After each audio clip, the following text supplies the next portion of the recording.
Hello and welcome back. We are here continuing our one construction sector run here as Austria.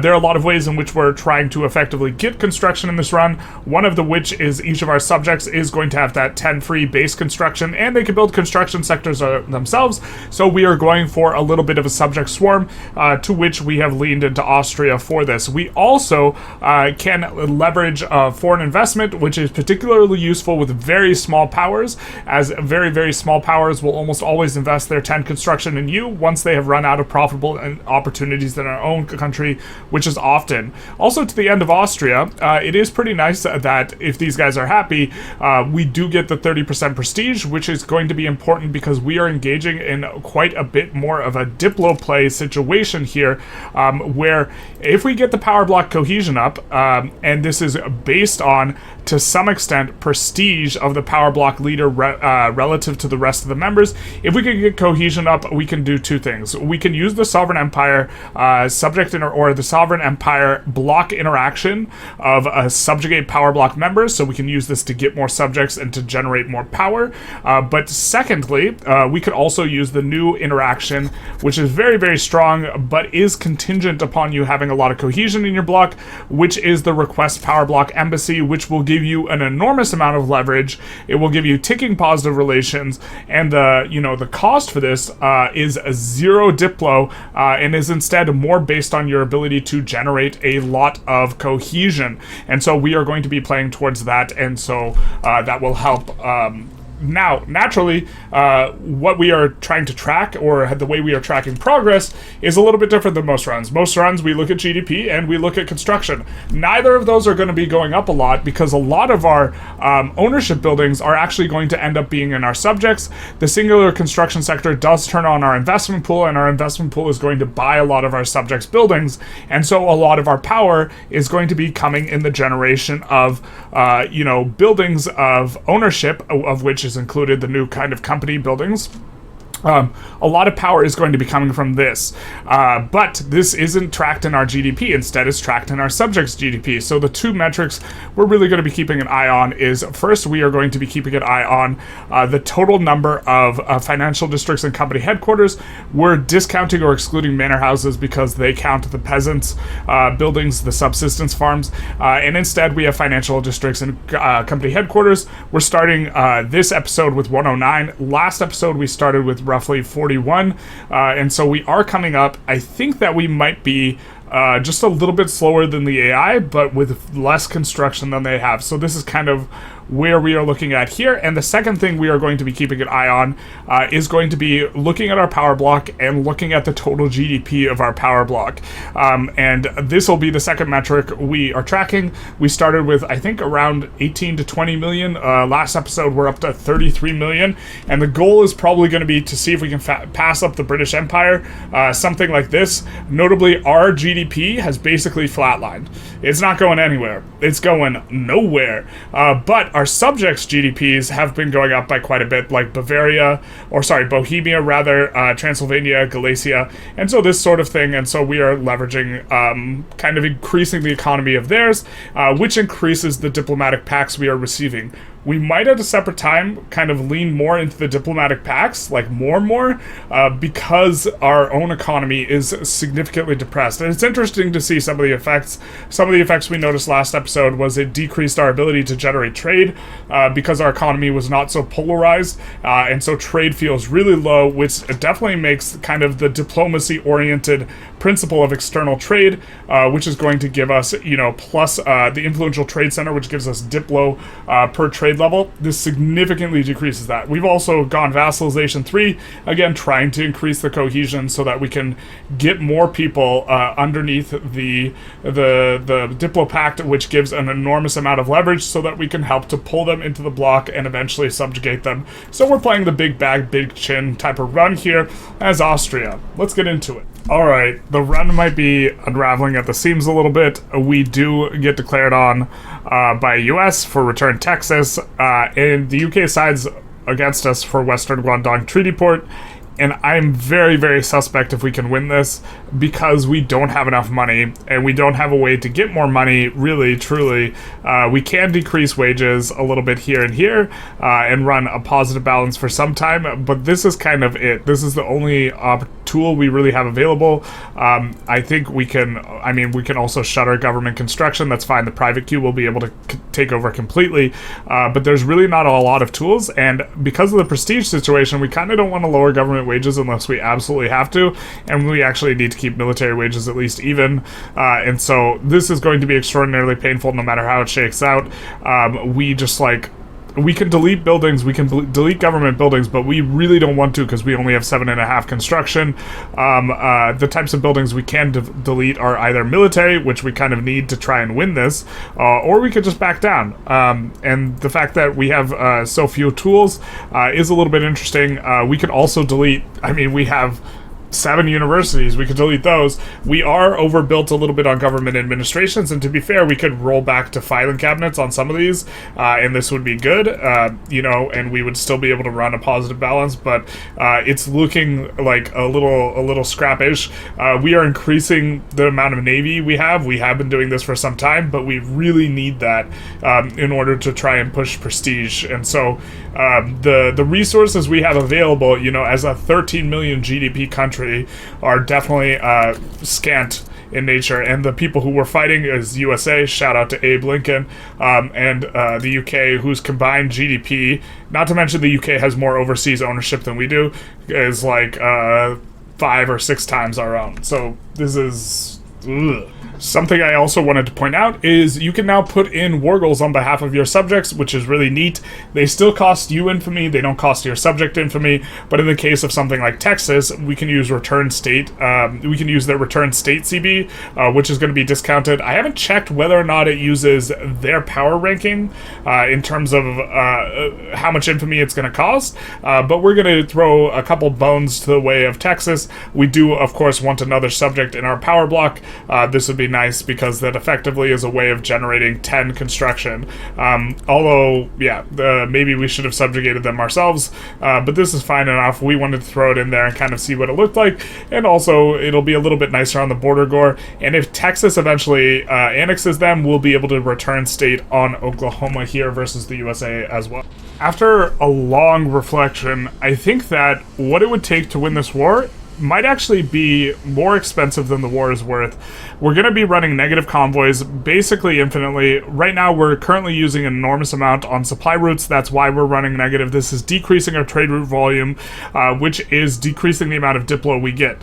The amount of diplo we get is going to inform our ability to use diplomatic actions so that we can try and get more people into our country to do a bankroll. These guys are great, by the way, because if we get trade agreements with these guys and pull them into our blocks, that will be fantastic. So we're talking about running negative diplo for such an extended period of time. We basically have very, very little resources to fight this war, and so the way that we would need to try and fight this war is they have war goals on us that they're not going to enforce very easily, namely humiliate Austria, so we will just eventually get ticked down to 0 and defend the coast. I think there's 100% no way we can possibly hope to hold Texas, because if we go mass conscription, we're just going to bankrupt, and we're going to lose that way, and to be fair, we could declare bankruptcy. We're planning on kind of showcasing like a bankruptcy meta in a future run, but this is not the one to do it because this is going to run like negative prestige by an enormous margin. Also, us getting humiliated would run a bunch of negative prestige if we ended up losing and somehow not able to defend it, which would decrease kind of all we're playing for this block cohesion. So the way we would try and win this war, though, is we would just defend our own coast in Austria, forget about Texas, until the UK gets auto-enforced out. Now, the UK is going to try and land Western Guangdong, so we were sending a guy over there to try and defend this as well, but the UK, either way, they would not be able to enforce on us, and so we would get to keep this treaty port. This treaty port's actually kind of nice. We don't want to really give this up, but the thing is UK is actually not very upset with us right now, or the UK, yeah, we have relatively neutral relations. They are cautious towards us. We are actually on their side in a play because we had joined on their side in order to avoid them siding against us, but they got to side against us anyways because it was basically at the same time. But I don't think there's I don't think there's a way for us to do that, or like we would be running the negative convoys for like forever. This would increase all of our subjects' liberty desire. This would further decrease our cohesion, our ability to kind of do a whole bunch of stuff. And when it kind of comes all down to it, what we're losing is we're losing like 7 infamy worth of stuff. We would be losing Texas. We would be losing this treaty port. UK has sided against us for this treaty port anyways in another play. In the at a different point in time, I forget what it was, but was it the UK we fought Prussia in the UK, or was it Russia in no, we fought Prussia and Russia. I think they had sided with us against us in a different play last episode for this, so they're going to keep siding against us for this. So we're going to do something I don't think I've done in quite a long time. I think we're just going to give in here. Like, if we had like normal 1851 resources, we could easily fight this. But we're just kind of like scraping the barrel in order to try and get stuff done. You know, our strategy for trying to develop a lot of construction using foreign cues hasn't really taken off yet, and so I don't think we have the power to even begin to do this, so we're just going to give in. And we get refunded some of our infamy. It feels real bad, but we are going to be able to do some stuff. We're going to stand down these armies, and we're just going to look to kind of continue to play small ball and, you know, land this, which was what we were going for before we were so rudely disrupted by the USA, but now we can have... Texas did leave the coalition of states. The truth hurts. God, that sucks so hard. We might be able to release them at a future date. To be fair, we balkanized this, and we're going to work towards, you know, kind of expanding our things. But really, really kind of a bit of a feels bad man type of vibe. But this kind of prevents us from having to give up more or fight a war that I think is worth less than this treaty port or Texas. So I might be kind of underestimating the value of the treaty port, but if we, you know, eventually get a trade agreement with China, that will be the equivalent for us. We would like a trade agreement with China, but they don't like us very much right now. So onward and upward. And by upward, I mean we're going to move like flat while the AI moves upward, and we, you know, relativistically decrease in power over the course of time, unless we can get this foreign Q thing going much better than it is currently. In retrospect, it would have been nice if we put transfer Liberia as the primary war goal, because this would have been easily enforceable, but we didn't know that the UK was going to side against us. Had we known, we could have put this as the primary war goal and enforced it on the USA relatively easily and not get caught in like this long drag out affair. But even then, maybe that's still worse than giving up what we gave up. I don't really know. Feels bad to lose the treaty port, though. So some of the effects of the liberal movement, which spawned at the kind of end of last episode, and we've been bolstering this whole time, are coming to bear because they are pressuring the interest groups. You can see there's a bunch of movement pressure, and we've gone for, in the case of like the Industrialists, their chance of rolling basically a ton of authoritarian type stuff. Now it looks like they're able to roll stuff like Republican and Democrat, things of this nature, and so now we can get a shifting of the guard over the course of time from all these royalists and moderates and this type of stuff to more progressive IG types. Now, it's important to note we can no longer just brute force roll our way into these types of things, and so these movements, I think, are going to be pretty important, and I think the ability to bolster and suppress these is going to be important as well. We have been suppressing this entire time the peasantry because we want to stay on tenant farmers, and okay, we actually do want to get off this tax system, so maybe we could stop suppressing them and look to rake back some authority, but we also don't like the ideologies that they will be rolling in general, because they like land reformer, yuck, and Luddite, yuck. And so but this is going to be kind of a pretty big deal, and a lot of these movements are unlocked by technologies. Our technology kind of prioritization in this run has been very, very strange. We went for a couple companies. The way companies are implemented now, I think getting them early is more important. I'm not sure if they're like worth rushing. I also think that they're like weaker, and the implementation is like a little bit strange. I think I prefer 1.7, but probably going to leave some feedback to the devs. Maybe the last minute changed some things. I kind of doubt it, but we're also researching egalitarianism, which I think is going to unlock new movements. And so, once we get labor movement, I believe we're going to unlock like labor movements, this sort of stuff. And these movements, if they get powerful enough, will be able to help you pass laws. These guys are not powerful enough, but you can see they are not creating any success chance or stall chance on any particular laws. But if they do get strong enough, they can affect these types of things, which is going to make it way easier to pass stuff like graduated taxation. Or if you get a movement for multiculturalism, you can pass this, although multiculturalism is probably not meta anymore. But just kind of taking a look, normally it's incredibly hard to go on graduated taxation, but we would be able to do it way easier. And we see that, hey, did they change who supports this? Oh, we can do it because we're on land-based right now. But we're probably going to go to proportional taxation just as soon as we're able to. But once our ideologies start changing, we'll be able to start changing stuff a whole lot easier. We do want to keep the Austrian aristocracy as best we can, really happy. We have market liberal, so we're probably going to lean into, or continue to lean into these things. I think we'll go commercialized agriculture once it becomes available. But yeah, this is kind of an interesting thing to be seeing how this is now really heavily influencing what we can roll. And to be fair, now we could roll a bunch of generals, and try and get, these Republicans and these Democrats and these types of things so that we can pass the laws that we maybe want to pass. We can see that they do have some pressure on some of the other interest groups, but not enough to change, let's see, the landowners, for example. To be fair, our landowners guys locked in forever and ever.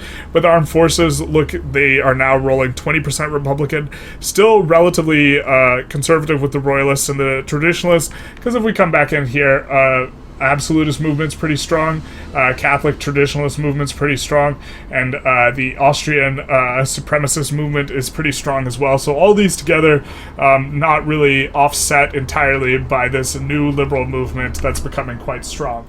We were definitely intending to help Mexico out this run, but unfortunately, the war goal gets declared in the Great Plains, which we no longer have an interest in, nor can we have an interest in. So things are looking pretty grim for us because we cannot side in on this play. We had a interest there, but it got shot out because we needed Texas in order to have it.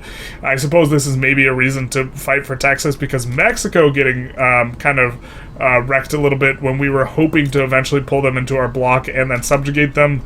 This is a bit unfortunate moving forward. Okay, so we aren't really using that much construction, so I don't even think we really need workforce ratio, and legal guardianship would do something very important, which is the approval of the Austrian aristocracy would go up quite a bit by passing legal guardianship, so I think we're going to go for it, mainly just to get this prestige up and going, because once this prestige comes up, our cohesion target should go up. In particular, it's going to trend up over 60. We don't even have to finish passing the law. We could just, cycle it around, but this makes us hit an important breakpoint for the cohesion. We also get a new ruler, and with it, a new heir. The Chad Austrians, being chatty, as they do with the big chins, we are arrogant, that sounds about right, which is going to give us minus popularity, minus legitimacy. It's the fantastic, it's the best of traits, it's the worst of traits. We might get off of these guys, except for Habsburg. So I think we might stick with them. So we can focus in on something we don't like about the new company implementation here, which is that the buildings aren't segregated, at least at this point in time, which is kind of what we're looking at. We see that the Consortium of Austria is providing 50% throughput, but it only provides the throughput on the buildings that it specifically owns. It owns 100% of the levels here in Lombardy, which means that we are getting a total of 21% throughput, so we have effectively 121% of a building. However, these buildings are not segregated, so this throughput bonus is going to be proportional to the amount of ownership they have, which means that our private queue, first of all, wants to build the vineyards in Lombardy because they're like, hey, these are super profitable, but this is a manor house private queue, so when it builds this, the throughput bonus that we're getting here is going to be cut in half. It's going to go from 49 to 25-ish, 24.5-ish. Wee-woos, call an ambulance for this vineyard because it's going to be not very profitable. It's going to go from 21% throughput to 9% throughput. The construction will get invested. We'll effectively be getting, 190% of a building instead of 120% of a building, because this new level will be owned, and it will dilute the ownership of the consortium in Austria, which means that that consortium itself will go from, having 20% throughput to having only having basically a 0% throughput bonus. That'll hurt the balance, and that'll make the consortium in Austria less profitable, which will make it harder for them to buy increasing numbers of buildings. This is big sad, and the buildings should be segregated, but they're instead not. So if we look at northern Transylvania, where the levels are owned by multiple different forces, 3 in the consortium and the other 2 by the minor houses, we will see that this is proportionally diluted because it's owning 3 out of 5 of the levels. So the fact that this isn't giving them an advantage, these orchards are not making any more money here as a result of being a part of the company than this one that is owned by the financial district or this one that is owned by the manor house, because they are all just splitting the share of this. So this makes it so our company does not have an edge, it does not have an advantage, and further, when it does have an advantage, when it's the only kind of game in town, what it does is it invites investment on behalf of either the manor house or the financial district, which is then going to dilute out the value and make the building more profitable. So in terms of implementation, while having these companies like kind of locally here is like kind of nice and kind of neat in this type of thing, it creates non-intuitive gameplay patterns in a few different ways. Also, it makes it so we never want to build vineyards ourselves as a result, because we won't benefit from the construction bonus, and we will make all the vineyards we have less profitable, which makes less money for the orchard consortium, which will make them build less buildings. So it creates like these non-intuitive gameplay patterns, and the buildings should be segregated.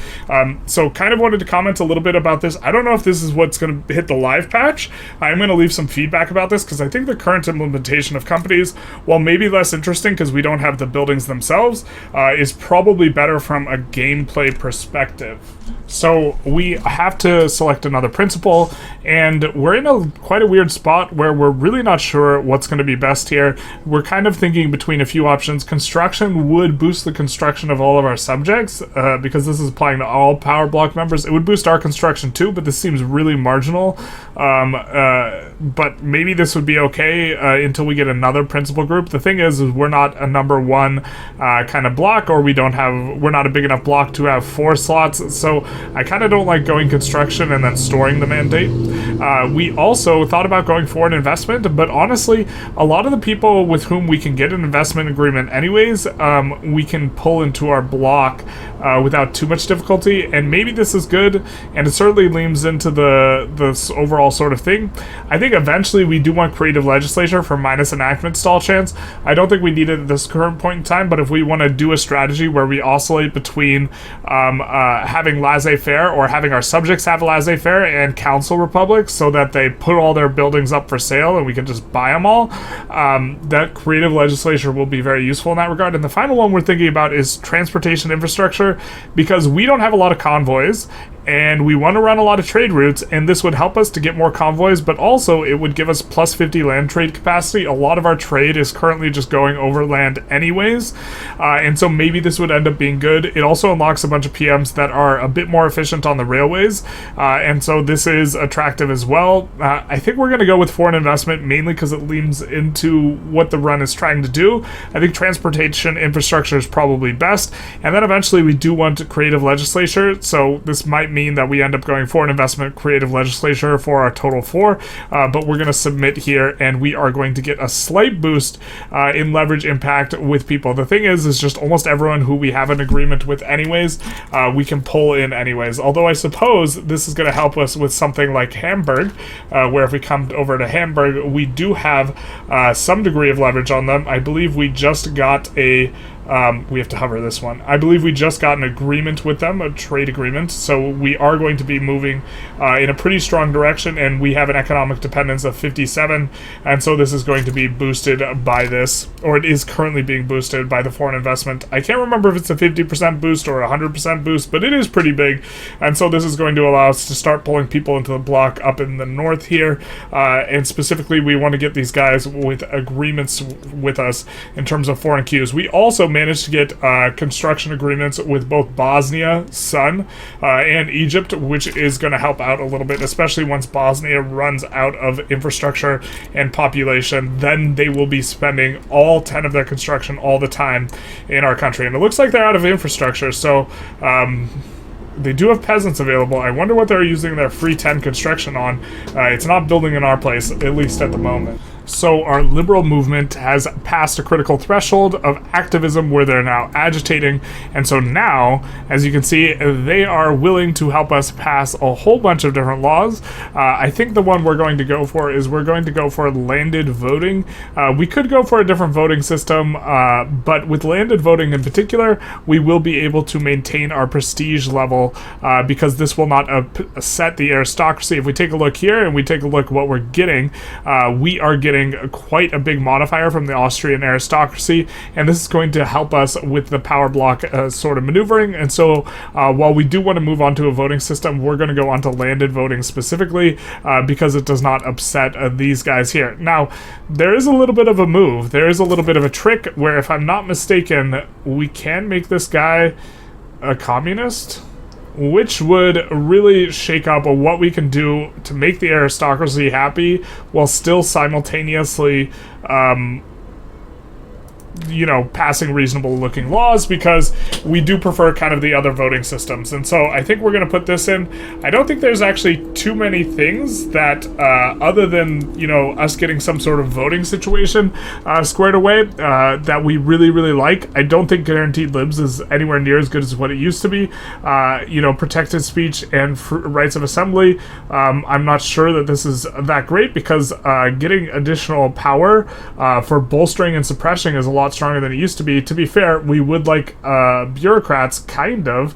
Hereditary bureaucrats might be better, because we don't have enough construction to really push levels of institution.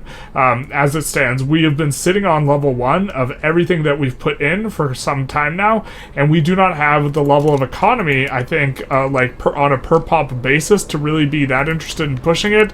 And so I think that, maybe sometime down the road, hereditary bureaucrats wouldn't be best, but for now, I actually think hereditary bureaucrats is pretty nice, because it's helping keep the aristocracy above 20% clout, which is going to be important for making this a 30% prestige bonus, a 30% one instead of a 15 one.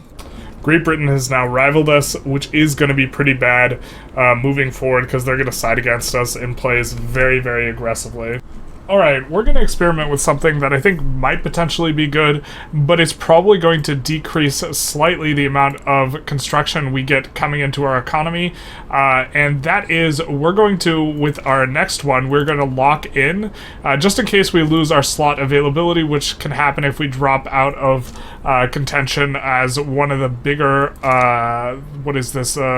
blocks, as it were. I think we have to be a top 3 block. We're currently a top 3 block. I don't know to what degree we can maintain it, and so what we're going to do is we're going to put in creative legislature as it stands right now, and then we're going to make a little bit of an interesting move. See, creative legislature is going to give minus 33% enactment stall chance to everyone. If we take a look over here, in some place like Galicia, Lombardia, or let's look at Boho, who's currently not passing any laws, we could take a look at the economic system they are having, and we're thinking maybe extraction economy actually would be pretty good. The thing is they probably won't be able to pass it because of the stall chance.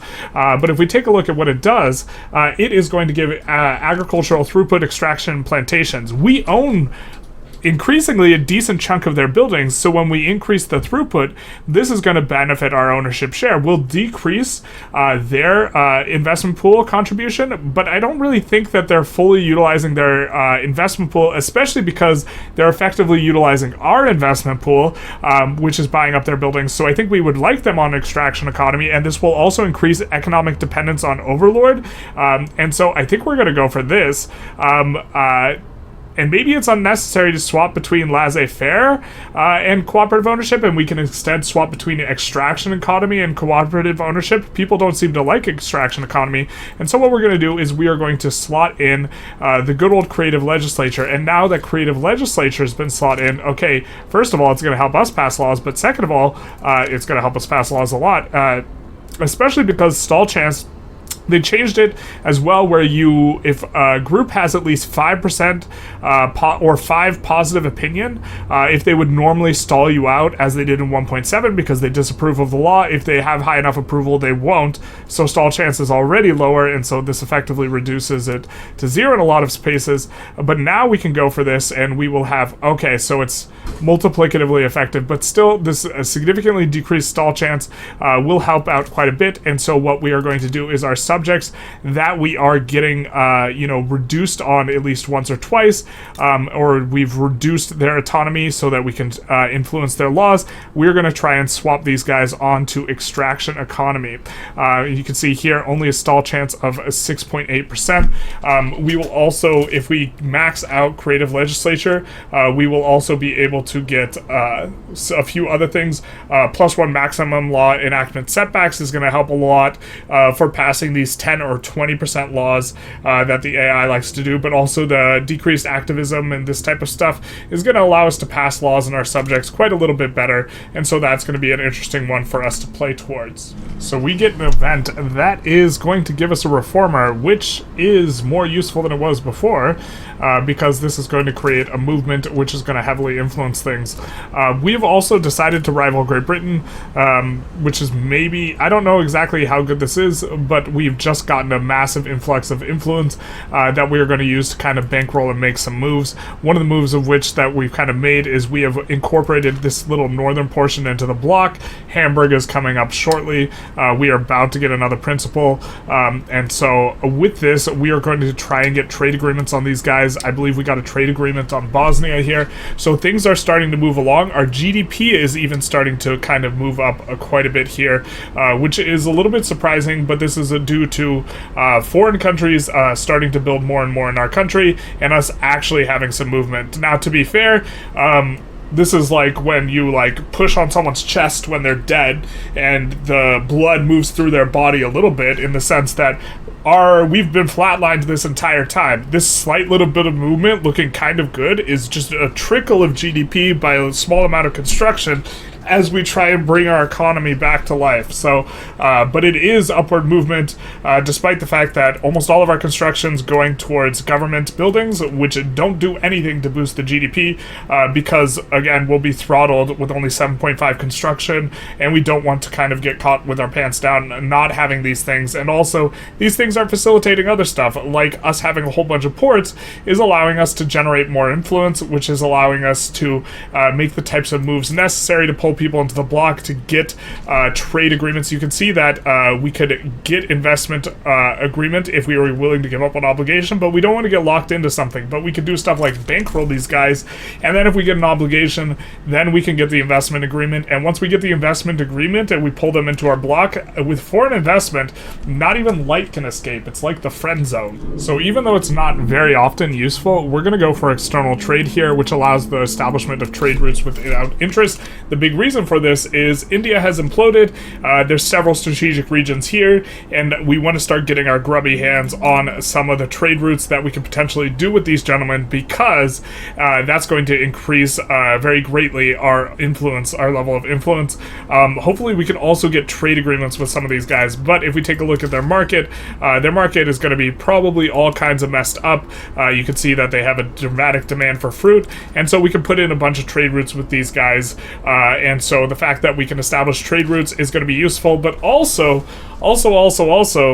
I'm not exactly sure how much our subjects will influence this sort of thing, but our bloc members can establish trade routes without interest. This might backfire. I'm not sure to what extent they're going to cannibalize our trade routes and decrease our influence, but economically speaking, if our subjects are putting in a bunch of trade routes, and some of these guys are landlocked and can't otherwise make trade routes, well, I think they can make trade routes if they're our subject, but for example, Bavaria can't make very many trade routes except with us. Maybe this hurts us with them. Maybe this overall helps Bavaria out.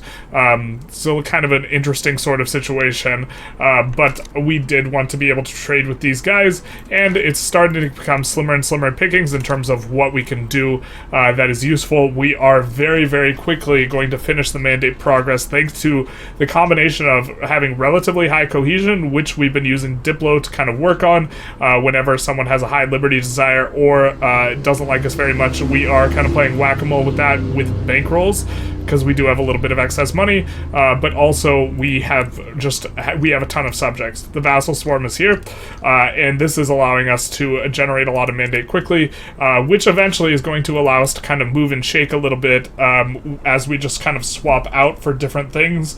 Once we accumulate 3 mandate, we can just swap out something that for another thing that requires another 3 mandate, and overall that'll feel pretty good.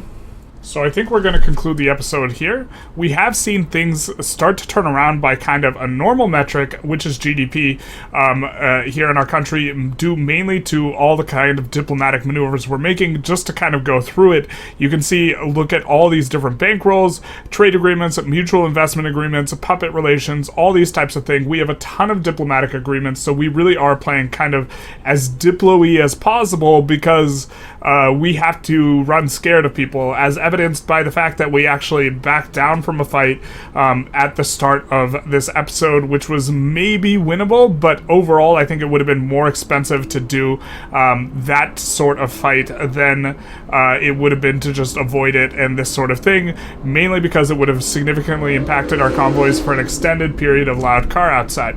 Now, the two metrics we're kind of tracking are, first of all, what is the overall GDP of our power block? At the start of the episode, I think we are in the low 30 millions, and now we are up to 47 million without adding too many new subjects here. So I do think this is largely due to economic growth, and you can see we are catching up.